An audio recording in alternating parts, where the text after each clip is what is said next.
Hello friends, welcome back to lecture series on CPPM paper solutions. Basically हम practical paper का solution try कर रहे हैं. Hope आपने इससे पहले वाली वीडियो देखी है जिसमें हमने दिसंबर 2025 डे 1 का पेपर सॉल्व किया था. आज हम मार्च अप्रैल 2025 एटीकेटी का पेपर सॉल्व करेंगे एंड पॉसिबली मैं कोशिश करूंगा कि हम अक्टूबर नवंबर 2024 के भी कुछ पेपर सॉल्व कर सकें. पेपर सॉल्यूशन का पर्पस ये नहीं होता है कि यही वाला क्वेश्चन एग्जाम में आएगा और आपको यही करके जाना है. बेसिकली जब क्वेश्चन आए तो उसको कैसे समझना है और किस तरह से उसे सॉल्व करना है ये सीखने की कोशिश करना होता है. अब अगर आप इस पेपर को देख रहे हो तो अप्रैल 2025 का पेपर है, दो पार्ट में डिवाइड है. पहला क्वेश्चन 12 मार्क्स, दूसरा क्वेश्चन 8 मार्क्स. 12 मार्क्स में जो क्वेश्चन पूछा है उसमें हमें कहा है count number of capital and small letters in string and display on screen. दूसरा क्वेश्चन पूछा है जिसमें roll number, name, total marks user से इनपुट लेना है, फिर परसेंटेज कैलकुलेट करना है और रोल नंबर, नेम, टोटल और परसेंटेज ये सारी चीजें डिस्प्ले करा देनी है. तो सिंपली हम सबसे पहले 12 मार्क्स वाला क्वेश्चन अटेम्प्ट करते हैं ताकि हम पहले 12 मार्क्स ऑब्टेन करें और हम एग्जाम में पास हैं ये बात एश्योर कर लें. मैं सीधे सीधे टर्बो सी एप्लीकेशन के पास जाता हूं. टर्बो सी लेते हैं, फाइल में न्यू फाइल को सेव कर लेंगे. सेव करने के लिए सेव मेन्यू में जाएंगे और अप्रैल का पेपर है तो यहां पे APR 25 डे 1 का पेपर है इसलिए .c. ये मेरी फाइल रेडी हो गई. अब क्वेश्चन भूल ना जाए इसलिए यहां पे क्वेश्चन टाइप कर लें. आपके पास क्वेश्चन पेपर प्रैक्टिकली सामने रहता है तो आप वहां से देख के भी कर सकते हो, राइट. तो अभी मुझे पता है राइटर सी प्रोग्राम एक इनपुट स्ट्रिंग लेना है तो डेफिनेशन में लिख देते हैं इनपुट स्ट्रिंग. उसके बाद मुझे ऐसा कुछ करना है कि क्या काउंट कराना है, number of capital and small letter from string. यानी यूजर ने जो स्ट्रिंग इनपुट किया है उसमें से कैपिटल लेटर और स्मॉल लेटर काउंट कर लेना है. सिंपली चले जाते हैं प्री प्रोसेसर इंक्लूड tdo.h के पास. लास्ट वीडियो में ही मैंने आपको बताया था ये स्टैंडर्ड इनपुट आउटपुट फाइल है. इसी तरह से प्री प्रोसेसर इंक्लूड conio.h जिसमें मैंने आपको बता दिया था ये कंसोल इनपुट आउटपुट के लिए यूज होता है. कौन सी वाली फाइल किस पर्पस के लिए यूज होता है ये मैंने वीडियो 1 में बताया था. अब यहां पे मुझे एक नया हेडर फाइल चाहिए होगा क्योंकि हम स्ट्रिंग के साथ डील कर रहे हैं. मैं सीधे सीधे हेडर फाइल ले लेता हूं इंक्लूड स्ट्रिंग .h. हालांकि ये एरर आती तो भी लिया जा सकता था लेकिन मुझे पता है कि मुझे जरूरत पड़ेगी इसलिए मैं पहले लेता हूं. सीधे चलते हैं वॉइड मेन के पास, curly brackets, inside this curly bracket. अब क्योंकि स्ट्रिंग आने वाला है तो हम कैरेक्टर स्ट्रिंग 100 की साइज का डिफाइन करते हैं, मतलब टोटल 100 कैरेक्टर स्टोर हो सकते हैं, राइट. क्लियर स्क्रीन लेते हैं, प्रिंट एफ, यूजर को एक मैसेज देते हैं एंटर स्ट्रिंग कैनएफ डबल कोट में %s कॉमा स्ट्रिंग का नाम, राइट. इसके बाद हम प्रिंट एफ करके चेक करा लेते हैं कि हमारा स्ट्रिंग इनपुट हुआ है वो प्रिंट हो रहा है या नहीं. तो यहाँ पे मैंने लिखा %s कॉमा s सेमीकोलन और गेट ch.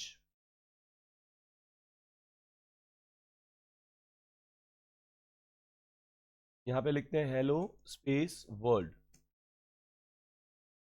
अब अगर आप ध्यान से देखो तो स्पेस के बाद वाला स्ट्रिंग मुझे यहाँ पे शो नहीं कर रहा है. तो अगर आप चाहते हो कि स्पेस के बाद वाली भी इनपुट हो तो यहाँ पे इस तरह से स्क्वायर ब्रैकेट्स ले लो, वहां पे /n प्रोवाइड कर दो. अब जो भी स्ट्रिंग इनपुट होगा जब तक आप एंटर बटन प्रेस नहीं करते या /n नहीं एंटर करते तब तक का सारा स्ट्रिंग s में स्टोर होगा. चेक करने के लिए कंट्रोल F9 और अब हम लिखते हैं हेलो वर्ल्ड. तो वी गॉट द डेटा, जैसा चाहिए था मुझे वो चीजें मिल गई. अब काम क्या है, मुझे यूजर जो भी स्ट्रिंग इनपुट करता है वो सारे कैरेक्टर्स में कैपिटल और स्मॉल में डिवाइड करने हैं, राइट. तो मैं सीधे सीधे कैरेक्टर के पास जाता हूं और उसको कहता हूं एक वेरिएबल डिक्लेयर कर लो जिसका नाम आई है और दूसरा वेरिएबल डिक्लेयर करो जिसका नाम लेंथ है। लेंथ की वैल्यू इनिशियल 0 रख देते हैं, राइट। अब हम नीचे यहां पे आते हैं और len is equal to str_len function call करते हैं। str_len क्या करेगा, जो भी स्ट्रिंग आप इसे प्रोवाइड करोगे उसकी लेंथ काउंट करके देगा। अब यहां पे लिखते हैं printf, चेक करने के लिए %d, ये हम इसलिए चेक करा रहे हैं ताकि हमें पता चले कि लेंथ की वैल्यू क्या है।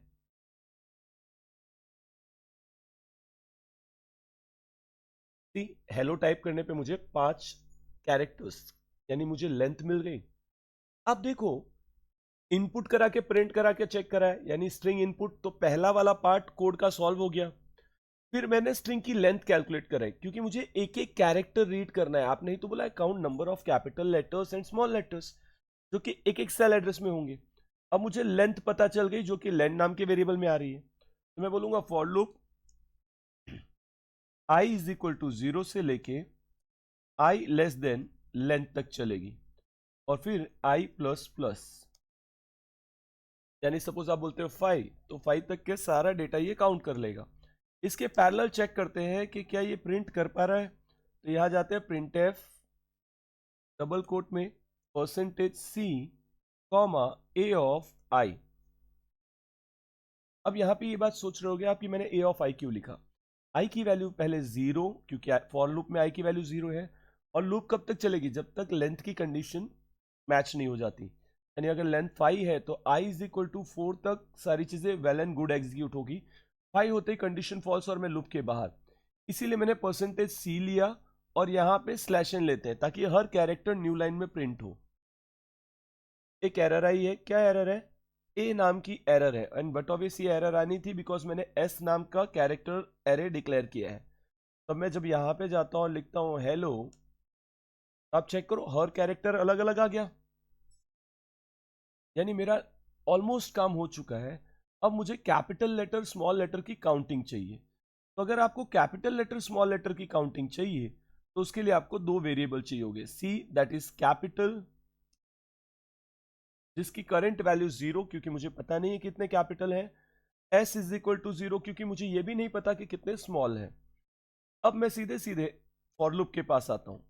अभी मैंने देखा था कि जब मैं ए ऑफ आई की वैल्यू प्रिंट करा रहा था तो each and every character print हो रहे थे। तो अब मैं यहां लिखता हूं इफ ए एस ऑफ आई, यानी एस ऑफ 0 की वैल्यू जो कि स्मॉल एच थी, अगर वो greater than equal to single quote में कैपिटल ए मैच हो जाती है, कैपिटल ए या उससे बड़ी, तो capital B capital C capital D ऐसे जाएंगे। यहां पे एंड यूज करते हैं और फिर कहते हैं if S of I less than equal to single quote में कैपिटल जेड। अगर ये वाली कंडीशन मैच होती है तो सी प्लस प्लस, यानी किसकी वैल्यू इंक्रीमेंट होगी, कैपिटल की। और इसके बाद प्रोग्राम से बाहर दैट इज फॉर लूप के नीचे आके लिखते हैं printf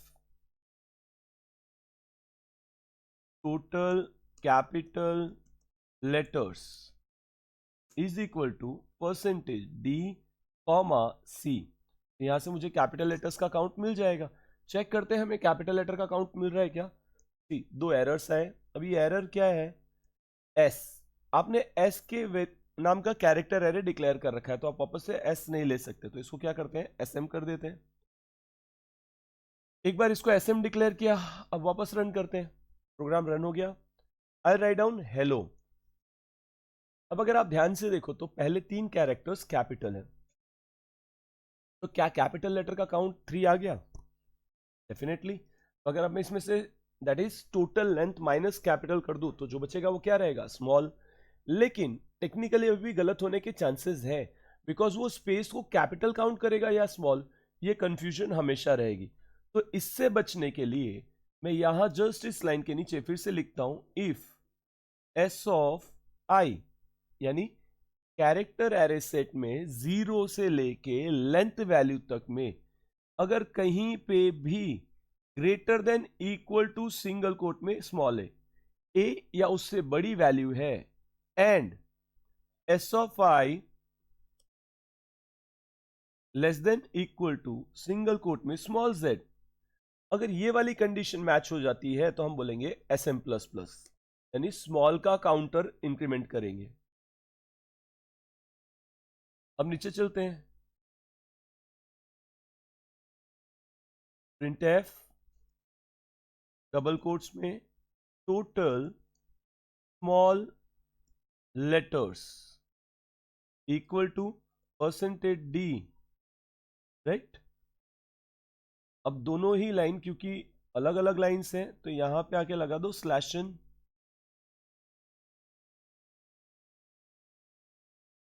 और फिर यहां पे कॉमा करके एस एम प्रिंट करा लो। तो देखो ऑलमोस्ट हमने प्रोग्राम के स्ट्रक्चर को सॉल्व कर लिया है। Control F9। एक एरर आ रहा है, चेक करेंगे क्या एरर है। सिंटैक्स एरर आ रही है तो चेक करो कहां पे मिस्टेक है। तो अगर आप ध्यान से देखोगे तो गलती से यहाँ पे एक राउंड ब्रैकेट क्लोज हो गया है। अब वापस रन करके देखते हैं। सी, अब मैं इनपुट करता हूं हेलो, जिसमें पहले कैरेक्टर कैपिटल है, स्पेस WORLD। तो अब आप कैलकुलेट करोगे तो टोटल लेंथ है 11, वर्ल्ड 5, हेलो 5, बीच में एक स्पेस, राइट, जिसमें 6 लेटर्स कैपिटल है और 4 लेटर्स स्मॉल है। स्पेस की कोई काउंटिंग नहीं हो सकती। चेक करो, टोटल कैपिटल टोटल स्मॉल दोनों काउंट हो गया। See friends, this easy was to solve this paper. अगर आपने ऑब्जर्व किया हो तो मुझे पूरा प्रोग्राम एक बार में सॉल्व करने की जरूरत नहीं है। मुझे प्रोग्राम को लॉजिकली छोटे छोटे पार्ट्स में डिवाइड करना सीखना होगा। यानी मैंने सबसे पहले स्ट्रिंग इनपुट किया, स्ट्रिंग प्रिंट कराया। जब स्ट्रिंग प्रिंट हो गया तो मैंने उसकी लेंथ कैलकुलेट की। जब लेंथ कैलकुलेट हो गई तो मैंने ईच एंड एवरी कैरेक्टर को अलग अलग प्रिंट करा के देखा। जब सब अलग अलग प्रिंट हो गए तब मैंने कैपिटल का काउंट निकाला। जब कैपिटल काउंट मिल गया फिर हम स्मॉल की तरफ मूव किए। फ्रेंड्स, आपने अगर सी के बेसिक कॉन्सेप्ट सीखे हैं तो ये काम आपके लिए बहुत आसान था। अब हमने पहला क्वेश्चन सॉल्व कर लिया जिसमें हमें 12 मार्क्स मिल चुके हैं, राइट। तो इसके पैरेलल हम सेकेंड क्वेश्चन की तरफ जाते हैं। फाइल में जाएंगे, न्यू पे जाएंगे, प्री प्रोसेसर। ओके, पहले डेफिनेशन लिखते हैं ताकि पता चले हमें करना क्या है। इनपुट, क्या इनपुट कराना है? रोल नंबर, नेम और टोटल। और टोटल में एक वैल्यू दे दी है कि आउट ऑफ 500 लाना है, राइट। इतना काम होने के बाद बोला गया है कैलकुलेट परसेंटेज। ओके, उसके बाद डिस्प्ले कराना है। क्या क्या चीजें डिस्प्ले करानी है? तो रोल नंबर डिस्प्ले कराना है, नेम डिस्प्ले कराना है, टोटल डिस्प्ले कराना है एंड परसेंटेज डिस्प्ले कराना है। Pre processor include cdo.h, pre processor include conio.h। Done. void main, structure almost ready. अब देखो, अगर आप ध्यान से तो आपको काफी सारी चीजें खुद से पता चली जाएंगी। फॉर एग्जाम्पल, रोल नंबर लेना है तो इंटीजर आर नंबर ले सकते हैं, राइट। अब रोल नंबर इंटीजर टाइप का है लेकिन टोटल तो पॉइंट में भी आ सकता है ना। सपोज कोई ऐसा यूजर है जिसको 300.5 मार्क्स मिले, राइट, और परसेंटेज भी वैसी ही चीज है। हम यहाँ पे फ्लोट डिक्लेयर कर लेते हैं जिसमें टोटल कॉमा परसेंटेज, ये दोनों ही चीजें डिक्लेयर कर देते हैं। इसके अलावा यूजर से नेम इनपुट करना है जिसके लिए मुझे कैरेक्टर चाहिए होगा, तो यहाँ पे नेम लिख के उसकी साइज डिफाइन कर देते हैं। साइज में हम बोलते हैं 100 कैरेक्टर्स। क्लियर? इसके बाद क्या करेंगे? Clear screen, get C H. अब जो भी कोडिंग लिखनी है क्लियर स्क्रीन और गेट सी एच के बीच में लिखनी है। तो क्या करेंगे? सबसे पहले यूजर को कहते हैं कि अपना रोल नंबर इंटर करो, तो लिखते हैं print f enter roll number.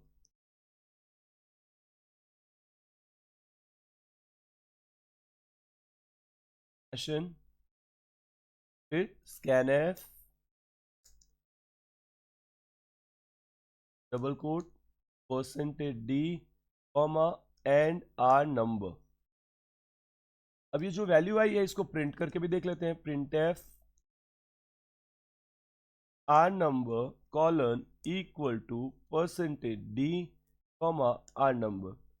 Run करके चेक करो क्या ये आउटपुट आ रहा है। प्रोग्राम रन किया, रोल नंबर 10, देखो रोल नंबर 10 इनपुट किया और रोल नंबर 10 प्रिंट भी हुआ।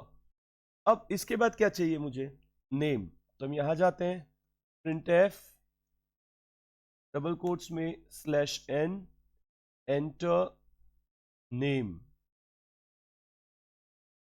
कैनएफ डबल कोट्स में percentage S comma name. Right, roll number के बाद नेम प्रिंट हो रहा है कि नहीं वो भी चेक करेंगे। प्रिंट एफ डबल कोट्स में name equal to percentage S comma name. Now execute the program and check. दोनों वैल्यू इनपुट हो रही है। रोल नंबर 1 पंकज, देखो रोल नंबर 1 नेम पंकज, अब दोनों एक साथ आ रहे हैं। तो इस प्रॉब्लम को तो हम इजीली सॉल्व कर सकते हैं अभी ही। यहाँ पे स्लैशन और यहां भी लेते हैं स्लैशन। तो इस तरह से प्रोग्राम को छोटे छोटे टुकड़ों में करने का बेनिफिट है कि आप बिगनिंग से ही छोटी मोटी एरर्स और फॉर्मेटिंग अपीयरेंस चेंज करके सेट करके जा सकते हो। तो देखो रोल नंबर और नेम प्रिंट हो गया। अब मुझे यूजर से टोटल की वैल्यू लेनी है। राइट, तो मैं यहां पे चला जाता हूं, लिखते हैं प्रिंट एफ एंटर मार्क्स। यहां पे लिख दो आउट ऑफ 500 और अपनी हैबिट बना लेंगे कि हम हर बार स्लैशन लगाएं ताकि प्रीवियस वाली लाइन से न्यू लाइन पे कर्सर जाए और डेटा वहां प्रिंट हो। अब क्योंकि फ्लोट में वैल्यू है तो हमें क्या यूज करना होगा, percentage F comma address total. Right, इसके बाद नीचे आके प्रिंट करा के भी चेक कर लेते हैं कि टोटल प्रिंट हो रहा है क्या। Print F double quote slash N total equal to percentage F comma total.